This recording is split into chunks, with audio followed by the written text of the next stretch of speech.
السلام علیکم ناظرین، آج ہم بات کریں گے کھجور کے استعمال سے حمل ضائع ہو جاتا ہے، اس کی گروتھ پر کوئی فرق پڑتا ہے یا نہیں۔ کھجور کے استعمال سے بلیڈنگ ہوتی ہے، یہ گرم ہوتی ہے۔ آج ہم اس پر ڈسکس کریں گے۔ کھجور کے اندر وافر مقدار میں پروٹین، فائبر اور منرل موجود ہوتے ہیں۔ کھجور کھانا سنت رسول بھی ہے۔ یہ ہر اس انسان کو ضرور کھانی چاہیے جس کو کمزوری ہو، خون کی کمی ہو۔ اس میں پائے جانے والے فائبر اور منرل ہمارے ساتھ ساتھ ہمارے بچے کے لیے بھی بہت ضروری ہیں۔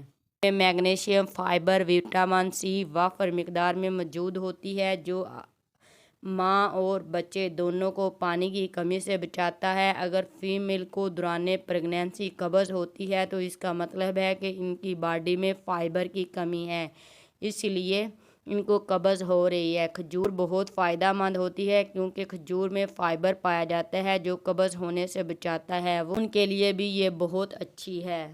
وہ تمام فیمیل جن کو ارلی پریگنینسی میں وامٹ، نوزیا ہوتا ہے، کمزوری، تھکاوٹ اور سستی محسوس ہوتی ہے، ان کو چاہیے کہ وہ کھجور کا استعمال ضرور کریں۔ کھجور سورس آف انرجی ہے۔ یہ آپ روزانہ 3 عدد کھجوریں صبح نہارے منہ 1 گلاس نیم گرم دودھ کے ساتھ لیں۔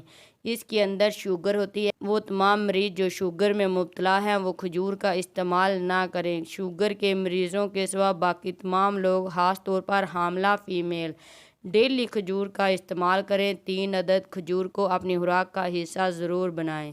جن فیمیل کو دوران حمل خون کی کمی ہو وہ پہلے دن سے لے کر کھجور اور دودھ کا استعمال سٹارٹ کر دیں۔ کھجور کے استعمال سے حمل ضائع نہیں ہوتا، اس میں وافر مقدار میں انرجی، فائبر پائے جاتے ہیں جو آپ کے لیے اور آپ کے بچے کے لیے فائدہ مند ہیں، کیونکہ یہ غلط مت ہے کہ اس کے استعمال سے حمل ضائع ہو جاتا ہے۔ امید کرتی ہوں کھجور پر میری انفارمیشن آپ کو پسند آئی ہوگی۔ اگر آپ کو میری آج کی یہ انفارمیشن پسند آئی ہے تو آپ میرے چینل ڈاکٹر غزالہ عدنان کو لائک، سبسکرائب کریں، مزید اپنے سب دوستوں کے ساتھ شیئر کریں تاکہ سب اس سے فائدہ اٹھا سکیں۔ شکریہ۔